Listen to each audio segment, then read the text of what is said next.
राजधानी शिमला के लोगों के लिए राहत की खबर है कि शहर में फिलहाल संपत्ति कर नहीं बढ़ेगा। नगर निगम के 1 अप्रैल से 10% संपत्ति कर में बढ़ोतरी करने के प्रस्ताव को 1 साल के लिए डेफर करने के निर्देश स्थानीय विधायक हरीश जनार्था ने दिए। बुधवार को स्थानीय विधायक हरीश जनार्था ने नगर निगम की रिव्यू बैठक भी ली।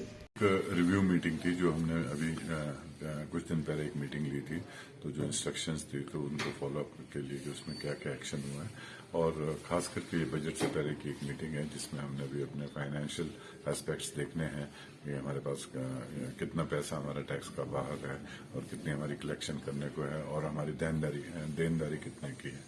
तो उस इशू पे अभी हमने ये मीटिंग ली है और ऑन पॉइंट वाइज इसमें डिस्कशन हो रही है, जिसमें हम लगभग जितना भी हमारा टैक्स का जो स्ट्रक्चर है वो हमने अभी उसको रिव्यू करना है।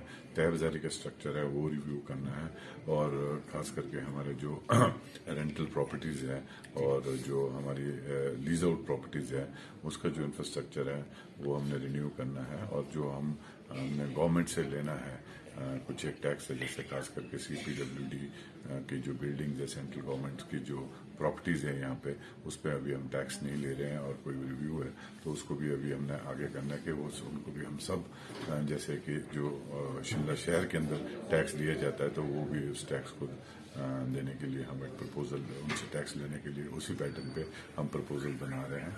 और साथ साथ कि हम किस तरीके से सेल्फ सस्टेनिंग फाइनेंस सिस्टम हम कॉर्पोरेशन का करें, क्योंकि हमेशा ही कॉर्पोरेशन में फंड्स की प्रॉब्लम आती है और इसमें काफ़ी लूप होल्स थे, जो कि ये मीटिंग काफ़ी ड्यू थी। पिछली सरकार ने इसकी तरफ ध्यान नहीं दिया। तो अभी हमें जो अभी मीटिंग से महसूस हुआ कि हमारे पास कई ऐसी चीज़ें जहाँ से हम गवर्नमेंट से पैसा ले सकते हैं, चाहे वो एक्साइज के थ्रू ले या इलेक्ट्रिसिटी बोर्ड के थ्रू ले। जो हमने इलेक्ट्रिसिटी बोर्ड का देना भी है उसको भी हम जो यहाँ से जो ड्यूज है वो स्ट्रीट लाइट्स वगैरह को हम रेगुलरली दे रहे हैं, पर जो वो हमारी फैसिलिटीज यूज कर रहे हैं तो उससे भी हम उनके साथ कोई अंडरस्टैंडिंग बना सके। फिर एक्साइज से भी हमारा जो लिकर के टैक्स होते हैं, वेंड्स वगैरह सारे हमारे एरिया में खुले हैं, और जो भी है उसको किस तरीके से रिन्यू किया जाए। बाकी जैसे कि तहबजारी है, अभी मैं I was surprise to know कि यहाँ पे सिर्फ 167 तहबजारी लीगल है, पर जो बैठे हुए हैं वो 1100 लोग यहाँ पे बैठे हुए हैं। तब वो बैठे हुए तो हैं ना, उनको उठा रहे हैं, सिर्फ उनको यहाँ पे तंग किया जा रहा है।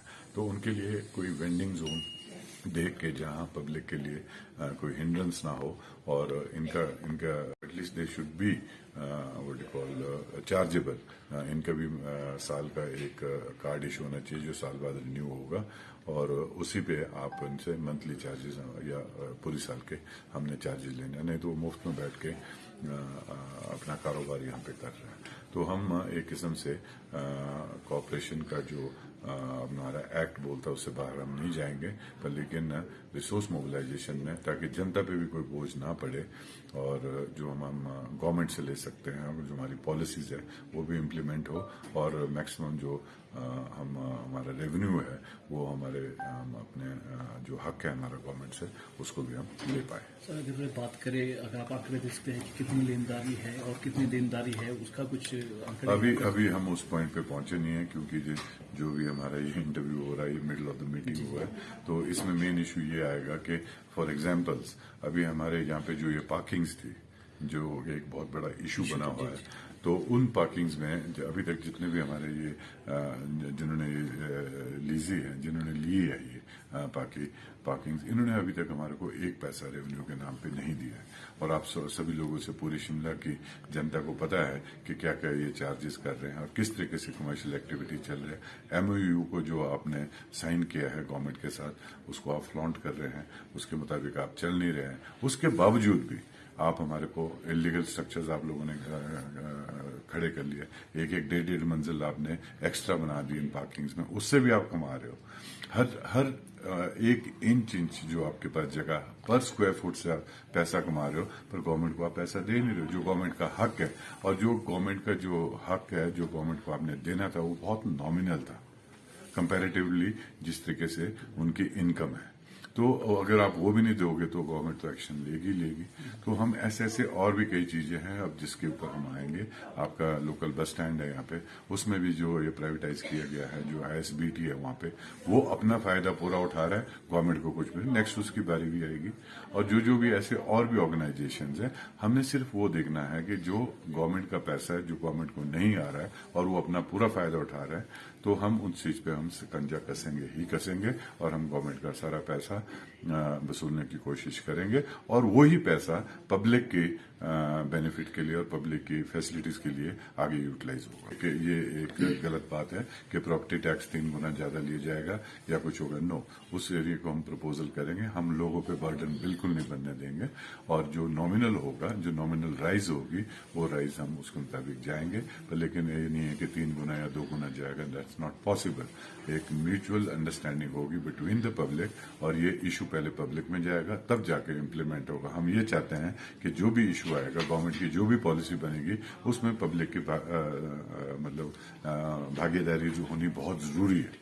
पब्लिक का व्यू भी होना जरूरी है, पब्लिक भी समझती है। और मैं मतलब जो मेरा प्रयास है एज इंडिविजुअल, मैं आपको ये कहना चाहूँ, मैं हो सकता मैं गलत भी हूँ, पर लेकिन जो ये मुफ्तखोरी का और ये फ्री फैसिलिटीज देने का और ये करने का, ये चीज बहुत बड़ा बर्डन बन रहा है गवर्नमेंट पे भी। और जब ये चीज आ जाती है तो उसकी कोई वैल्यू भी नहीं रहती है और वो मिस हैंडल भी हो रही है, मिस यूज भी हो रही है। जिस वर्ग के लिए वो चीज या वो पॉलिसी बनाई जाती है, उन तक वो पहुंचती नहीं है। अब जो भी पॉलिसी बनेगी वो पब्लिक को माइंड में रख के, उनको उनके बेनिफिट के लिए रख के पहले पब्लिक से पूछा जाएगा, पब्लिक से बातचीत की जाएगी। जो अफेक्टेड आपके लोग होंगे, जो जिनके ऊपर ये पॉलिसीज लागू होगी, उनसे डिस्कशन होगा। एमिकेबली वो फिर अंडरस्टैंडिंग आएगी, कोई चीज थोपे नहीं जाएगी, एमिकेबली अंडरस्टैंडिंग आएगी ताकि स्मूथ रनिंग गवर्नमेंट की भी हो, कॉर्पोरेशन की भी हो और पब्लिक भी उसमें खुश रहे। सर, एक पार्किंग पब्लिक के फायदे के लिए है, पर लेकिन अनफॉर्चुनेटली पब्लिक का उसमें कोई फायदा नहीं हो रहा था। वो एक जिनको आगे लीज आउट की गई थी, वो ही फायदा उठा रहे थे उस चीज का। वो अपने मुताबिक उसके चार्जेस ले रहे थे और अनऑथराइज कंस्ट्रक्शंस कर रहे हैं, अपने कमर्शियल एरियाज खोल दिए हैं जो कि अलाउड नहीं था वहां पे। बहुत कुछ उसमें वो हुआ, उसमें हाईकोर्ट ने भी संज्ञान लिया है। अब जो चलेगा स्मूथली चलना चाहिए। और अगर वो जो ये हमारे जो ड्यू अमाउंट है 14-18 करोड़ रुपए हम लोगों के पास, वो सबमिट करें, उस पैसे को हम वसूलने की पूरी कोशिश करें ताकि पब्लिक के काम में वो पैसा आए। और हमारे को कोई उसमें कोई आपत्ति नहीं है कि कोई भी पब्लिक या इन पार्किंग्स को कोई भी चला सकता। अगर फिर भी उनके मन में कोई गलत फहमी होगी या ये मतलब इसी तरीके से चलाना चाहेंगे जैसे पीछे भी उन्होंने 5 साल तक ये किया गवर्नमेंट के जिसे कहते हैं हेल्प के साथ, पर कांग्रेस गवर्नमेंट ऐसी चीज बिल्कुल नहीं मानेगी।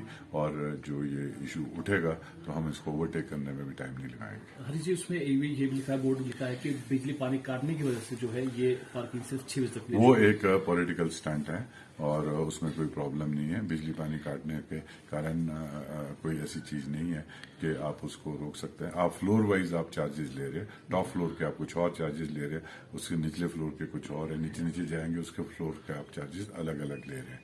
तो ये एक सिर्फ बहाना है, ये प्रेशर टैक्टिक्स है कि आपके वो गाड़ी लगाने के कोई ऐसी हम वो अगर पार्किंग चला रहे हैं, कमा रहे हैं, तो उसमें आप अपनी इमरजेंसी लाइट लगा सकते हैं, कुछ भी हो सकता है, आप कर सकते हैं अगर आपने करना चाहे तो। पर अगर आप प्रेशर टैक्टिक्स बना के ये कोशिश करें कि यहाँ पे लाइट नहीं है या यहाँ पे पानी नहीं है तो हमारी पार्किंग में प्रॉब्लम है, that will not be tolerated by the government. Thank you.